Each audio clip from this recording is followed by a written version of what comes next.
കേരളത്തിൻ്റെ ബഹുമാനപ്പെട്ട മുഖ്യമന്ത്രി പിണറായി വിജയനും അതുപോലെ തന്നെ കെ.സി. വേണുഗോപാലും കോൺഗ്രസ് നേതാവായിട്ടുള്ള കെ.സി. വേണുഗോപാലും മലയാളികൾക്കൊരു ന്യൂ ഇയർ സമ്മാനം തന്നിട്ടുണ്ട്. വിഷയം വേറൊന്നും ആയിരുന്നില്ല. അവിടെ കർണാടകയിൽ നടന്നിട്ടുള്ള ഒരു ബുൾഡോസർ രാജ്യമായിട്ട് ബന്ധപ്പെട്ട് ചില അഭിപ്രായ പ്രകടനങ്ങൾ ഇവരുടെ ഭാഗത്തു നിന്നുണ്ടായി. ഈ കർണാടകയും കേരളവും തമ്മിലുള്ള പ്രധാന ബന്ധം എന്ന് പറയുന്നത് അത് കേവലം എന്തെങ്കിലും പച്ചക്കറിയോ അല്ലെങ്കിൽ മറ്റെന്തെങ്കിലും സാധനം വരുന്നതുമായിട്ട് ബന്ധപ്പെട്ട് നിൽക്കുന്ന ഒരു കാര്യമല്ല. മറിച്ച് ഒരുപക്ഷെ കേരളത്തിൽ നിന്ന് ഏറ്റവും കൂടുതൽ ആളുകൾ ഇന്ത്യക്കകത്ത് തന്നെ IT മേഖലയിൽ വർക്ക് ചെയ്യുന്നുണ്ടെങ്കിൽ അതൊരു പക്ഷേ ബാംഗ്ലൂരായിരിക്കും. ഈ ബാംഗ്ലൂർ എന്ന് പറയുന്നത് കർണാടകയിലാണ്. ഇവർ എന്താണെന്ന് വെച്ച് ചെയ്തിട്ടുണ്ടെങ്കിൽ അതായത് രായ്ക്ക് രാമായണം അതേപോലെ പുട്ടിന് തേങ്ങ ഇടുന്നത് പോലെ ഫെഡറലിസത്തെക്കുറിച്ചൊക്കെ സംസാരിക്കുന്ന അതല്ലെങ്കിൽ അധികാര വികേന്ദ്രീകരണത്തെക്കുറിച്ചൊക്കെ സംസാരിച്ചു കൊണ്ടിരിക്കുന്ന നമ്മുടെ മുഖ്യമന്ത്രിയും അതുപോലെ തന്നെ ഈ കോൺഗ്രസ് നേതാവായിട്ടുള്ള കെ.സി. വേണുഗോപാലൊക്കെ തന്നെയും ഒരു കാര്യവുമില്ലാതെ ഒരു സംസ്ഥാനത്തിൻ്റെ ആഭ്യന്തര കാര്യത്തിൽ കയറി അഭിപ്രായം പറഞ്ഞിരിക്കുന്നു. ഈ കെ.സി. വേണുഗോപാൽ പറഞ്ഞിട്ടുള്ള അഭിപ്രായം വേണമെങ്കിൽ മാറ്റി നിർത്താം. അയാളൊരു രാഷ്ട്രീയക്കാരൻ എന്നുള്ള നിലയ്ക്കും അതല്ലെങ്കിൽ മറ്റെന്തെങ്കിലും ഒരു ഭരണഘടനാ പദവി വഹിക്കുന്നില്ല എന്നുള്ള നിലയ്ക്കും അത് നമുക്ക് കാര്യമായി എടുക്കേണ്ട ഒരു രാഷ്ട്രീയക്കാരൻ്റെ അഭിപ്രായം എന്നുള്ള നിലയ്ക്ക് മാറ്റി നിർത്താം. പക്ഷേ മുഖ്യമന്ത്രി പിണറായി വിജയൻ എന്ന് പറയുന്നത് കേവലം ഒരു രാഷ്ട്രീയക്കാരൻ എന്നുള്ള നിലയ്ക്കല്ല കൺസിഡർ ചെയ്യുന്നത്, മറിച്ച് ഒരു സ്റ്റേറ്റിൻ്റെ തലവൻ എന്നുള്ള നിലയ്ക്ക് അല്ലെങ്കിൽ ഒരു മുഖ്യമന്ത്രി എന്നുള്ള നിലയ്ക്കാണ് കൺസിഡർ ചെയ്യപ്പെടുക. ഓരോ സ്റ്റേറ്റ്മെൻറ്റും ഈ പറയുന്ന സംസ്ഥാനത്തിൻ്റെ അഭിപ്രായമായിട്ടാണ് പുറത്തുള്ള ആളുകളിലേക്ക് എത്തുക എന്നുള്ളത്.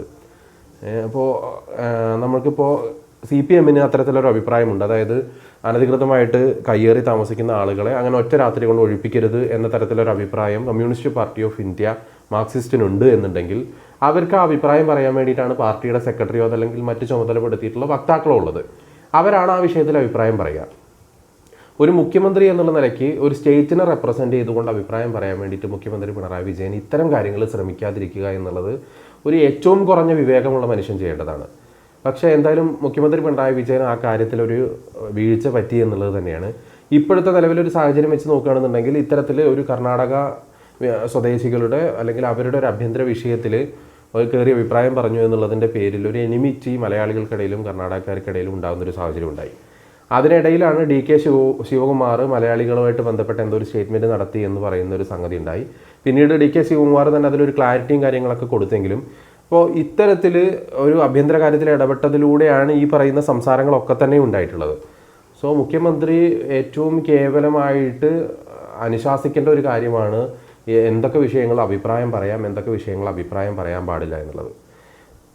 നമ്മളിങ്ങനെ ഒരു യൂണിയൻ ഓഫ് സ്റ്റേറ്റ്സ് ഒക്കെ ആണെങ്കിൽ തമ്മിലും പല സ്റ്റേറ്റുകൾക്കിടയിലും ഒരുപാട് പ്രശ്നങ്ങൾ. ഇപ്പോൾ കർണാടക തമിഴ്നാട് തമ്മിലാണെന്നുണ്ടെങ്കിൽ കാവേരി നദീജല തർക്കമുണ്ട്. ഇപ്പോൾ തമിഴ്നാടും കേരളവും തമ്മിലാണ് എന്നുണ്ടെങ്കിൽ മുല്ലപ്പെരിയാറുമായിട്ട് ബന്ധപ്പെട്ട കോൺഫ്ലിക്റ്റുകൾ നിൽക്കുന്നുണ്ട്. പിന്നെ കർണാടകയും കേരളവും തമ്മിൽ തന്നെയാണെന്നുണ്ടെങ്കിൽ രാത്രി യാത്രവുമായിട്ട് ബന്ധപ്പെട്ടുള്ള അങ്ങനെ കുറച്ച് കാര്യങ്ങളിലൊക്കെ തന്നെയും ചെറിയ തോതിൽ കോൺഫ്ലിക്റ്റുകളുണ്ട്. ഇതിനൊന്നും പുറമെ പോരാഞ്ഞിട്ടാണ് ഇത്തരത്തിലുള്ള ഒരു എൻക്രോച്ച്മെൻറ്റ് ഒരു സംസ്ഥാന ഗവൺമെൻറ് ഒഴിപ്പിക്കുന്നതിന് അവരുടേതായ പോളിസികളുണ്ടായിരിക്കും. അവരത് ഒഴിപ്പിക്കാതിരിക്കുകയോ ചെയ്യാം. അതിലൊന്നും കയറിയിട്ട് ഒരു സംസ്ഥാനത്തിൻ്റെ മുഖ്യമന്ത്രി അഭിപ്രായം പറയേണ്ട കാര്യമില്ല. കാരണം കമ്മ്യൂണിസ്റ്റ് പാർട്ടിയുടെ ഒരു മുഖ്യമന്ത്രി അല്ലെങ്കിൽ LDFനെ നയിക്കുന്ന ഒരു മുഖ്യമന്ത്രി എന്നുള്ള നിലയ്ക്ക് പിണറായി വിജയന് യാതൊരു യോഗ്യതയും ഇല്ല ശരിക്കും ഇത്തരത്തിലുള്ള ഒരു സംസ്ഥാനത്തിൻ്റെ ആഭ്യന്തര വിഷയത്തിൽ കയറി അഭിപ്രായം പറയാൻ വേണ്ടിയിട്ട്. അതിൻ്റെ പ്രധാന കാരണമെന്ന് പറയുന്നത് വേറൊന്നുമല്ല, കാരണം ഫെഡറലിസത്തെക്കുറിച്ച് വാതോരാതെ പുട്ടിന് തേങ്ങ ഇടുന്നത് പോലെയാണ് സംസാരിച്ചു കൊണ്ടിരിക്കുന്നത്. എപ്പോഴൊക്കെ കേരളം ഭരിക്കുന്ന എല്ലാ മുഖ്യമന്ത്രിമാരും അങ്ങനെയാണ്. പിണറായി വിജയനും അതിൽ നിന്ന് മാറ്റമൊന്നുമില്ല. കേന്ദ്ര സർക്കാർ സംസ്ഥാനങ്ങളുടെ അധികാരത്തിലേക്ക് കടന്നു കയറുന്നു തുടങ്ങിയിട്ടുള്ള പരാതികളിൽ തുടങ്ങിയിട്ട് പലതരത്തിലും ഫെഡറൽ തത്വങ്ങൾക്ക് എതിരാണ് ഈ പറയുന്ന കേന്ദ്ര സർക്കാർ പ്രവർത്തിക്കുന്നത് എന്ന തരത്തിലൊക്കെ തന്നെയും പറയുന്ന അതല്ലെങ്കിൽ സംസ്ഥാനങ്ങളുടെ അധികാരങ്ങളെ കവർന്നെടുക്കുന്ന രീതിയിലാണ് ആഭ്യന്തര കാര്യങ്ങളിൽ ഇടപെടുന്ന കാര്യങ്ങളിൽ കേന്ദ്ര സർക്കാർ അമിതമായി കൈകടത്തുന്നു എന്ന തരത്തിലൊക്കെ നിരന്തരം വിമർശനം ഉന്നയിച്ചുകൊണ്ടിരിക്കുന്ന ഒരു സംസ്ഥാന സർക്കാരിനെ നയിച്ചുകൊണ്ടിരിക്കുന്ന ഒരു മുഖ്യമന്ത്രിയാണ് തൊട്ട അയൽവക്കത്ത് കിടക്കുന്ന ഒരു സംസ്ഥാനം അനധികൃതമായി കുടിയേറി പാർത്തിട്ടുള്ള ആളുകളെ അല്ലെങ്കിൽ അനധികൃതമായിട്ട് കയ്യേറ്റ ഭൂമിയിൽ ഗവൺമെൻറ് ഭൂമിയിൽ പാർത്തുകൊണ്ടിരിക്കുന്ന ആൾക്കാരെ ഒഴിപ്പിച്ചതിൻ്റെ പേരിൽ കേവലം 4 വോട്ടിന് വേണ്ടിയിട്ടാണ് അഭിപ്രായം പറഞ്ഞത്. ഇനിയിപ്പോൾ അങ്ങനെ തന്നെ പറയണം. കാരണം മുഖ്യമന്ത്രി പിണറായി വിജയനോ അതല്ലെങ്കിൽ അതുമായിട്ട് ബന്ധപ്പെട്ട് അവിടേക്ക് വണ്ടി വിളിച്ച് പോയിട്ടുള്ള റഹീമിനോ അല്ലെങ്കിൽ അതുമായിട്ട് ബന്ധപ്പെട്ട് ഇവിടെ ഇരുന്നു കൊണ്ട് ഫേസ്ബുക്കിലൂടെ അഭിപ്രായം പറഞ്ഞിട്ടുള്ള CPM-ൻ്റെയും SFIയുടെയും DYFIയുടെയും നേതാക്കന്മാർക്ക് ആർക്കും തന്നെയും ആ വിഷയത്തിൽ തെല്ലും ആത്മാർത്ഥതയില്ല എന്നുള്ള കാര്യം വ്യക്തമാണ്.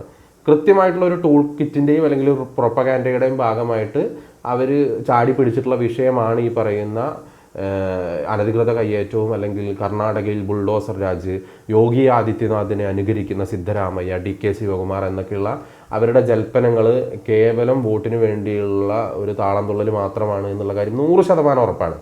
അത് പറയുന്നത് കാരണം എന്താണെന്ന് വെച്ചിട്ടുണ്ടെങ്കിൽ തദ്ദേശ സ്വയംഭരണ തെരഞ്ഞെടുപ്പ് വന്ന സമയത്ത് തിരിച്ചടി കിട്ടിയതോട് കൂടിയിട്ട് ഒരു ചെറിയ ബോധം വന്നു. അതായത് കുറേ വർഗീയമായിട്ടുള്ള സ്റ്റേറ്റ്മെൻറ്റുകൾ, അതല്ലെങ്കിൽ മുസ്ലിം കമ്മ്യൂണിറ്റിയെ കുറച്ചും കൂടെയൊക്കെ സൈഡ് ലൈൻ ചെയ്യുന്ന തരത്തിലുള്ള സ്റ്റേറ്റ്മെൻറ്റുകളൊക്കെ തന്നെയും CPM നേതാക്കളുടെ ഭാഗത്തു നിന്ന് വന്നതിൻ്റെ ഭാഗമായിട്ടൊക്കെയോ എന്തൊക്കെയോ കാരണങ്ങളാൽ എന്തായാലും മൈനോറിറ്റി വോട്ട് ഒരുപാട് തന്നെയും കോൺഗ്രസ്സിന് കൺസോളിഡേറ്റ് ആയി പോകുന്നൊരു സാഹചര്യം ഉണ്ടാവുകയും അതിൻ്റെ പേരിൽ ഒരു തിരിച്ചടി കിട്ടി എന്നുള്ള തിരിച്ചറിവിൻ്റെ പുറത്തും പിന്നെ ഈ വെള്ളാപ്പള്ളി നടേശൻ നടത്തിയിട്ടുള്ള കുറേ പരാമർശങ്ങളിൽ കാര്യമായിട്ടുള്ള നടപടി എടുക്കാത്തതിൻ്റെയൊക്കെ പുറത്തുള്ള അതിൻ്റെയൊക്കെ ഒരു കുറ്റബോധത്തിൻ്റെയൊക്കെ പുറത്താണ് ഈ പറയുന്ന കർണാടക വിഷയത്തിൽ അങ്ങോട്ട് കയറി കൊത്താന്ന് വിചാരിച്ചത്. അത് ആ പാറ്റേൺ നോക്കിയാൽ മനസ്സിലാവും.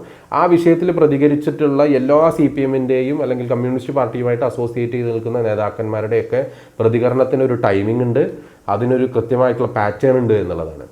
അത് വളരെ റാൻഡമായിട്ട് അങ്ങോട്ട് വന്നിട്ടുള്ള പ്രതികരണമല്ല. എല്ലാവരും വാലയെ പിടിച്ച്, അതായത് ഒരു ഗ്രൂപ്പിലൊക്കെ ഇരുന്ന് ചർച്ച ചെയ്തിട്ട് ഈ വിഷയം നമുക്കൊന്ന് കത്തിക്കണം കേട്ടോ എന്ന് പറഞ്ഞിട്ട് ചെയ്യുന്ന അതേ പാറ്റേണിലാണ് ഈ പറയുന്ന എല്ലാ നേതാക്കന്മാരും ഇതുമായിട്ട് ബന്ധപ്പെട്ട് പ്രതികരിച്ചിട്ടുള്ളത്. അല്ലാതെ അവിടെ വീട് നഷ്ടപ്പെട്ടവർക്കോ അതല്ലെങ്കിൽ ഒരു രാത്രി കൊണ്ട് കിടപ്പാടം പോയവർക്കോ ഇവർ യാതൊരു വിലയും കൽപ്പിക്കുന്നില്ല, അല്ലെങ്കിൽ അതുമായിട്ട് ബന്ധപ്പെട്ട് ഇവർക്ക് യാതൊരു വിഷമവും ഇല്ല. പോയിട്ടുള്ള 4 ന്യൂനപക്ഷ വോട്ട് അല്ലെങ്കിൽ അപ്പുറത്ത് പോയി വീണിട്ടുള്ള 4 ന്യൂനപക്ഷ വോട്ട് കിട്ടണം എന്നുള്ള ആഗ്രഹത്തിനപ്പുറം ഈ പറയുന്ന ജനങ്ങളോട്, തെരുവിലിറക്കപ്പെട്ട ജനങ്ങളോട് യാതൊരു ആത്മാർത്ഥതയും ഇവർക്കില്ല എന്നുള്ളത് തന്നെയാണ്. ഇവർ അത് ആ ഒരു രീതിക്ക് തന്നെയാണ് പറഞ്ഞിട്ടുള്ളത് എന്നുള്ള കാര്യം നമുക്ക് വ്യക്തമാണ്. അതിൻ്റെ ഇടയ്ക്കാണ് ഇവിടെ അഭ്യസ്തവിദ്യരായിട്ടുള്ള ഒരുപാട് യുവാക്കളുണ്ടായിട്ടും കാര്യമായിട്ട് തൊഴിലവസരങ്ങളില്ലാത്തതിൻ്റെ പുറത്ത് മറ്റൊരു സംസ്ഥാനത്ത് പോയിട്ട് പണിയെടുത്തുകൊണ്ടിരിക്കുന്ന, കുടുംബം പോറ്റിക്കൊണ്ടിരിക്കുന്ന പാവപ്പെട്ട മലയാളികളെ കൂടെ വൃഥാവിലാക്കുന്ന, അതല്ലെങ്കിൽ നടുക്കടലിലേക്ക് തള്ളിയിടുന്ന പരിപാടിയാണ് മുഖ്യമന്ത്രി പിണറായി വിജയൻ ഇത്തരത്തിലുള്ള നിരുത്തരവാദിത്തപരമായിട്ടുള്ള പ്രസ്താവനകളോട് ഉണ്ടാക്കിയെടുക്കുന്നത് എന്നുള്ളതാണ്. നിങ്ങൾക്ക് കേവലം ചിലപ്പോൾ DK ശിവകുമാർ നടത്തിയിട്ടുള്ള മലയാളികളെ ഞങ്ങൾക്ക് വേണ്ട എന്നുള്ള പ്രസ്താവനയൊക്കെ തിരുത്തിക്കാനും അതിലൊരു ക്ലാരിഫിക്കേഷൻ വരുത്താനൊക്കെ സാധിക്കും. പക്ഷേ ഈ പറയുന്ന കന്നഡികർക്ക് ഉള്ളിൽ കയറുന്ന ശത്രുതയ്ക്കൊന്നും പരിഹാരം കാണാൻ വേണ്ടിയിട്ട് ഈ പറയുന്ന മുഖ്യമന്ത്രി പിണറായി വിജയൻ്റെ ഒരു മറു പ്രസ്താവന കൊണ്ട് സാധിക്കില്ല എന്നുള്ളതാണ്. സോ ഇത്തരം കാര്യങ്ങളിൽ നിന്ന് മുഖ്യമന്ത്രി എന്നുള്ള പിണറായി വിജയൻ മാറി നിൽക്കുന്നതാണ് നല്ലത്. പാർട്ടിക്ക് ഈ വിഷയത്തിലൊക്കെ ഇപ്പോൾ മാനുഷികമായിട്ടുള്ള പരിഗണനയുടെ പുറത്ത് ഇത്തരം മാനവിക വിഷയങ്ങളിലൊക്കെ ഇടപെടണമെന്ന് നിർബന്ധമാണെന്നുണ്ടെങ്കിൽ അവിടെ ഗോവിന്ദ മാഷ് വെറുതെ ഇരിക്കുകയാണ്, അയാളെ കൊണ്ട് പറയിപ്പിക്കുക. അല്ലാതെ പിണറായി വിജയൻ കേരളത്തിനെ മൊത്തം പ്രതിദാനം ചെയ്തുകൊണ്ട് ഇത്തരത്തിലുള്ള പ്രസ്താവനകളിൽ നിന്ന് മാറി നിൽക്കുന്നതാണ് മുഖ്യമന്ത്രി പിണറായി വിജയനും നല്ലത്.